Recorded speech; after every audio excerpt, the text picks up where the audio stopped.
வணக்கம் நண்பர்களே. எனது யூடியூப் சேனலுக்கு உங்களை வரவேற்கிறேன். இன்றைய வீடியோ மிகவும் சிறப்பு வாய்ந்தது. ஏனென்றால், வாழ்க்கையின் ஒவ்வொரு அடியிலும் உங்களுக்கு பயனுள்ளதாக இருக்கும் ஒரு கலையை இன்று நாங்கள் கற்றுக்கொள்ளப் போகிறோம். உண்மையின் பாதையில் தனது வாழ்க்கையை நடத்த விரும்பும் ஒவ்வொரு நபருக்கும் பொய்களை பிடிக்கும் கலை மற்றும் இந்த கலையை கற்றுக்கொள்வது அவசியம். இந்த வீடியோவில் நீங்கள் ஒரு பொய்யை எவ்வாறு எளிதில் பிடிக்க முடியும், என்ன அறிகுறிகளை கவனிக்க வேண்டும், என்ன முன்னெச்சரிக்கைகள் எடுக்க வேண்டும் என்பதை கற்றுக்கொள்வோம். ஆனால் அதற்கு முன் சாணக்கியர் மற்றும் அவரது சீடர் சந்திரகுப்தர் பற்றிய ஒரு கதையை நான் உங்களுக்குச் சொல்கிறேன். இந்த கதை உங்களுக்கு உத்வேகம் அளிப்பது மட்டுமல்லாமல், சாணக்கியர் தனது கூர்மையான புத்திசாலித்தனத்துடனும் அவதானிப்புடனும் பொய்யை ஒரு நொடியில் எவ்வாறு பிடித்தார் என்பதையும் உங்களுக்கு கற்பிக்கும். எனவே இந்த வீடியோவை இறுதி வரை பாருங்கள். ஏனென்றால் இன்று நீங்கள் உங்கள் வாழ்க்கையை மாற்றக்கூடிய ஒன்றை கற்றுக்கொள்ளப் போகிறீர்கள். ஆரம்பிப்போம். ஒரு நாள் சந்திரகுப்தர் தனது குரு சாணக்கியரிடம் வந்தார். அவர்கள் முகத்தில் ஏதோ ஒன்றை மறைப்பது போல் ஒரு விசித்திரமான அசௌகரியம் இருந்தது. சாணக்கியர் அவரை பார்த்து அமைதியான குரலில் கேட்டார். சந்திரகுப்தரே, என்ன விஷயம்? இன்று நீ ஏன் இவ்வளவு சோகமாக இருக்கிறாய்? சந்திரகுப்தர் சிரித்துக்கொண்டே பதிலளித்தார். குருதேவ், ஒன்றுமில்லை. போருக்குத் தயாராவதில் பிஸியாக இருக்கிறார். எல்லாம் சரியாகிவிட்டது. ஆனால் அவரது கண்கள் வேறொன்றைச் சொன்னன. சந்திரகுப்தரின் புன்னகை செயற்கை என்றும் அவரது குரலில் லேசான நடுக்கம் இருப்பதாகவும் சாணக்கியர் கவனித்தார். சாணக்கியர் புன்னகைத்து, சந்திரகுப்தரே, நீங்கள் என் சீடர். நீங்கள் என்னிடமிருந்து எதையும் மறைக்க வேண்டியதில்லை. சந்திரகுப்தர் மீண்டும் சிரித்து தவிர்க்க முயன்றார். குருதேவ், நீங்களும் கூட. ஒவ்வொரு முறையும் நீங்கள் என் மனதை படிக்கும்போது உண்மையில் எதுவும் நடக்கவில்லை. ஆனால் சாணக்கியருக்கு அது புரிய அதிக நேரம் எடுக்கவில்லை. சந்திரகுப்தரின் பொய்யை அவர் 2 நிமிடங்களில் பிடித்தார். சாணக்கியர் அமைதியான ஆனால் உறுதியான குரலில், சந்திரகுப்தரே, நீங்கள் சொன்னது உண்மையல்ல. நேற்றிரவு நீங்கள் ஒரு ரகசிய சந்திப்பை நடத்தினீர்கள். அதில் நீங்கள் சில வீரர்களுடன் ஒரு திட்டத்தை உருவாக்கினீர்கள். அந்த திட்டத்தை என்னிடமிருந்து மறைக்கிறீர்கள். நான் சொல்வது சரியா?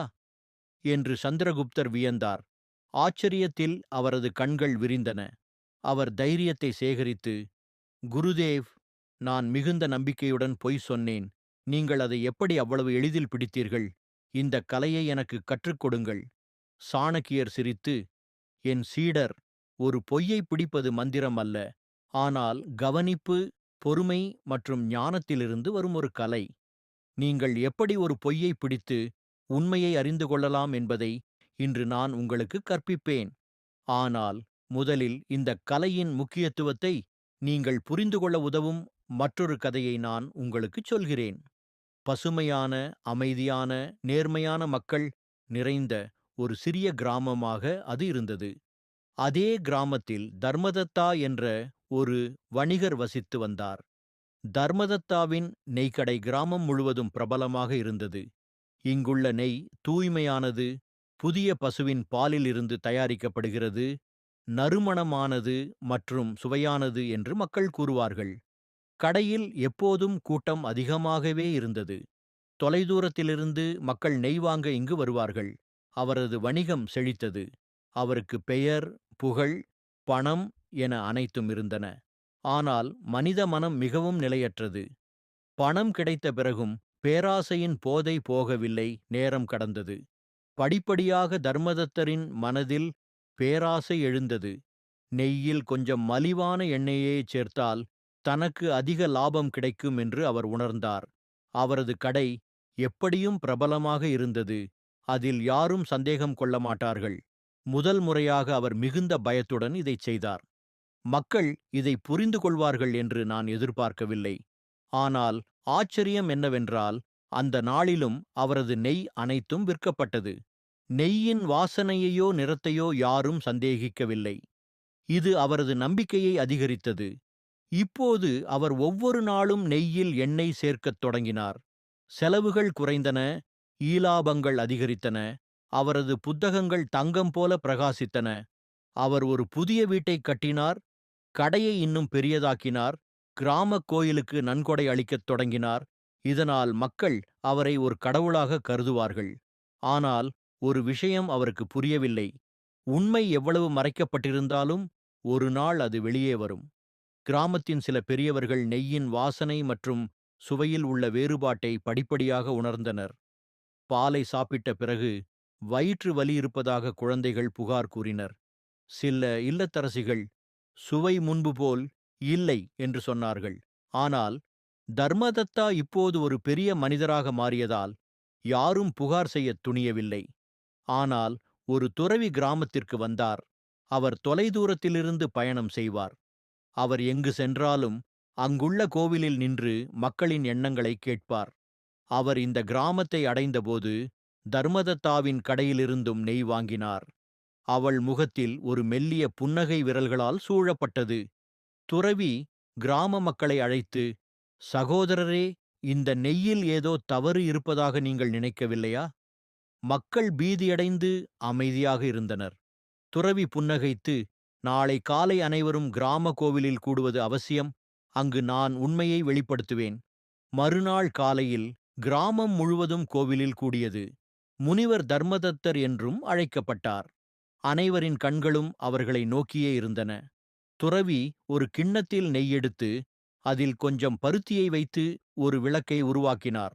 நெய் விளக்கு ஏற்றப்பட்டபோது அதிலிருந்து கருப்பு புகை வெளியேறியது. மேலும் துர்நாற்றமும் வெளியேறியது.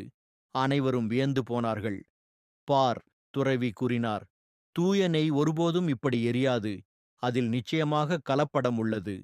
தர்மதத்தாவின் முகம் மஞ்சள் நிறமாக மாறியது. உண்மையைச் சொல்லுங்கள், நீங்கள் என்ன கலக்கியுள்ளீர்கள் என்று கிராமத் தலைவர் கடுமையான குரலில் கேட்டார். தர்மதத்தா பொய் சொல்லக்கூட முயன்றார். ஆனால் சாதுவின் கூர்மையான கண்களிலிருந்தும் கிராமவாசிகளின் கண்களிலிருந்தும் தப்பிக்க முடியவில்லை. இறுதியாக அவர் அதை ஒப்புக்கொள்ள வேண்டியிருந்தது. நான் நெய்யில் மலிவான எண்ணெயை கலந்து அவரது முகபாவனைகள், கண் அசைவுகள் மற்றும் உடல் நிலையையும் ஆய்வு செய்தேன். விதி 3 கதையில் முரண்பாடுகளைத் தேடுங்கள். ஒரு நபர் பொய் சொல்லும்போது அவரது வார்த்தைகளில் முரண்பாடுகள் இருப்பது இயற்கையானது. ஒரே ஒரு உண்மை மட்டுமே உள்ளது. எனவே உண்மையை பேசும் நபரின் கதை எப்போதும் ஒரே மாதிரியாக இருக்கும். ஆனால் பொய் சொல்பவர் தனது வார்த்தைகளை மீண்டும் மீண்டும் உருவாக்க வேண்டும். இந்த சுழற்சியில் எங்காவது அவர் குழப்பமடைகிறார். உதாரணமாக, நேற்று நான் நாள் முழுவதும் வீட்டில் இருந்தேன் என்று யாராவது கூறுகிறார்கள் என்று வைத்துக்கொள்வோம். ஆனால் சிறிது நேரத்திற்குப் பிறகு நான் ஒரு நண்பரைச் சந்திக்க சந்தைக்குச் சென்றேன் என்று கூறுகிறேன். இவை முரண்பாடுகள். இரண்டும் ஒரே நேரத்தில் உண்மையாக இருக்க முடியாது. அத்தகையவர்கள் தங்கள் வார்த்தைகளை மாற்றிக்கொண்டே இருக்கிறார்கள். பொய்களின் அடுக்குகள் அம்பலப்படுத்தப்படுகின்றன. அதற்கு முன்னும் பின்னும் நீங்கள் அமைதியாகவும் பொறுமையுடனும் பதில்களை இணைத்தால் இந்த வேறுபாடுகளை நீங்கள் காணத் தொடங்குவீர்கள். குறிப்பாக நீங்கள் அவரிடம் ஒரே விஷயத்தை வெவ்வேறு வழிகளில் கேட்கும்போது. அதே கேள்வியை மீண்டும் மீண்டும் கேட்பது பதிலை மாற்றும். இதுவும் பொய். கவனமாக இருங்கள். சில நேரங்களில் மக்கள் உண்மையில் மறந்துவிடலாம். எனவே இந்த விதியையும் மற்ற விதிகளையும் மனதில் கொள்ளுங்கள். 4 விதிகள். உங்கள் உணர்வுகளின் ஆழத்தை கவனியுங்கள். பொய் சொல்லும் நபரின் உணர்வுகளும் பெரும்பாலும் செயற்கை உணர்வுகள். உதாரணமாக, யாராவது சோகத்தை அல்லது மகிழ்ச்சியை மிகவும் சத்தமாக வெளிப்படுத்தினாலும் அவரது கண்களில் கண்ணீர் இல்லை, அல்லது அவரது முகத்தில் உண்மையான வெளிப்பாட்டை காணவில்லை என்றால் அது சந்தேகத்திற்குரிய விஷயமாக இருக்கலாம்.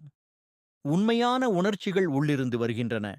அவற்றுக்கு அதிக முயற்சி தேவையில்லை. ஆனால் ஒரு பொய்யை பேசும்போது ஒரு நபர் சிந்திப்பதன் மூலம் ஒரு உணர்ச்சியை உருவாக்குகிறார். அதனால்தான் அவரது குரல், முகபாவம் மற்றும் கண்களின் பிரகாசத்தில் வேறுபாடு உள்ளது. உதாரணமாக, ஒரு நண்பர் உங்கள் உதவியுடன் மிகவும் மகிழ்ச்சியாக இருப்பதாக கூறினாலும் அவரது முகத்தில் மகிழ்ச்சியைக் காணவில்லை, அல்லது அவர் மீண்டும் மீண்டும் சிரிக்க முயற்சிக்கிறார் என்றால் ஏதோ தவறு என்று புரிந்து கொள்ளுங்கள். இதேபோல் தவறான துக்கத்தைக் காட்டும் ஒருவர் மீண்டும் மீண்டும் தனது முகத்தைத் தொடலாம், கீழே பார்க்கலாம் அல்லது விலகிச் செல்லலாம்.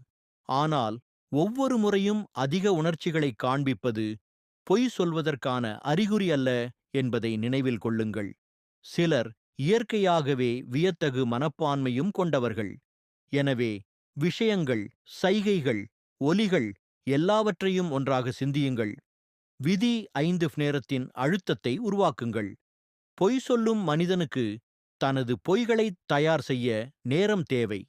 நீங்கள் திடீரென்று அவரை கேள்விகளால் தாக்கினால் அல்லது விரைவான பதில்களை கோரினால் அவர் பீதியடையலாம் அல்லது இடைவிடாமல் பதிலளிக்கலாம்.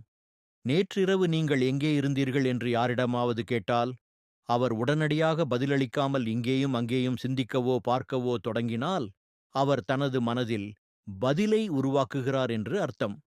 அதே சமயம் உண்மையை பேசுபவர் நிறுத்தாமல் தெளிவான பதிலை கொடுக்கிறார். எனவே யாரையாவது நீங்கள் சந்தேகித்தால் திடீரென்று ஒரு கேள்வியைக் கேட்டு உடனடியாக பதிலை கேளுங்கள். இது பொய்யரின் மனதில் பதட்டத்தை அதிகரிக்கும் மற்றும் அவரது முகத்தையும் உடல்நிலையையும் மாற்றும். ஆனால் கவனமாக இருங்கள். சில நேரங்களில் ஒரு நபர் உண்மையை பேசும்போது கூட சிந்திக்க நேரம் எடுக்கும். கேள்வி பழையதா அல்லது அந்த நபர் சோர்வாக இருந்தால். எனவே இதன் அடிப்படையில் மட்டுமே முடிவுகளை எடுக்க வேண்டாம். மற்ற விதிகளை கவனியுங்கள். விதி 6, கூடுதல் தகவல்களுக்கு காத்திருங்கள். ஒரு பொய்யன்தான் சொல்வதை நம்புவதற்கு உண்மையை பார்க்க வேண்டும். பொய் சொல்லும் ஒரு நபர் தனது கருத்தை நம்ப வைக்க நிறைய தேவையற்ற தகவல்களையும் கொடுக்கிறார். உண்மையான கேள்வியுடன் தொடர்பில்லாத சிறிய விஷயங்களை அவர் சொல்லத் தொடங்குகிறார். உதாரணமாக, நீங்கள் யாரிடமாவது கேட்டால், நேற்று நீங்கள் எங்கே இருந்தீர்கள்? மேலும் அவர் கூறினார், நான் சந்தைக்குச் சென்றேன், அங்கு ஒரு சிவப்பு கார் இருந்தது. பின்னர் திடீரென்று மழை வந்தது. பின்னர் நான் ஒரு நண்பரைக் கண்டேன். எனவே இது அதற்கும் மேலானது. உண்மையை பேசுபவர் நேரடியாக பதிலளிப்பார். சந்தை போய்விட்டது, அவ்வளவுதான். இந்த பொய்யர் தனது பேச்சுக்கு மிகவும் மசாலாவைச் சேர்ப்பதால் கேட்பவர் குழப்பமடைந்து உண்மையான கேள்வியை மறந்துவிடுகிறார். இது பொய் சொல்வதற்கான அறிகுறியாகவும் இருக்கலாம். ஆனால் இங்கேயும் எச்சரிக்கை தேவை. இயற்கையாகவே சிலர் விரிவாக பேசுகிறார்கள். எனவே முதலில் இந்த பழக்கத்தை புரிந்து கொள்ளுங்கள். ஒரு குறிப்பிட்ட தலைப்பில் அவரது பேச்சு வழக்கத்திற்கு மாறாக நீண்டதாக இருக்கும்போது எச்சரிக்கையாக இருங்கள்.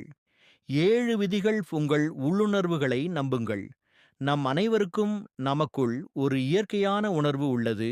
இது குடல் உணர்வு என்று அழைக்கப்படுகிறது. யாராவது ஒரு பொய்யைச் சொல்லும்போதெல்லாம் இந்த விஷயம் சரியாக தெரியவில்லை என்று மனதிலிருந்து ஒரு சிறிய குரல் வருகிறது. இந்த போக்கை புறக்கணிக்கக்கூடாது. யாராவது உங்கள் கண்களை பார்த்து நான் உண்மையைச் சொல்கிறேன் என்று சொன்னாலும் உங்கள் மனதில் சந்தேகங்கள் எழுந்தால் இந்த உணர்வுக்கு கவனம் செலுத்துங்கள். உங்கள் வாழ்க்கையில் இந்த 7 விதிகளை நீங்கள் தொடர்ந்து முயற்சித்தால் குறுகிய காலத்தில் நீங்கள் உண்மையான மற்றும் போலி விஷயங்களை வேறுபடுத்திக் காண கற்றுக்கொள்வீர்கள்.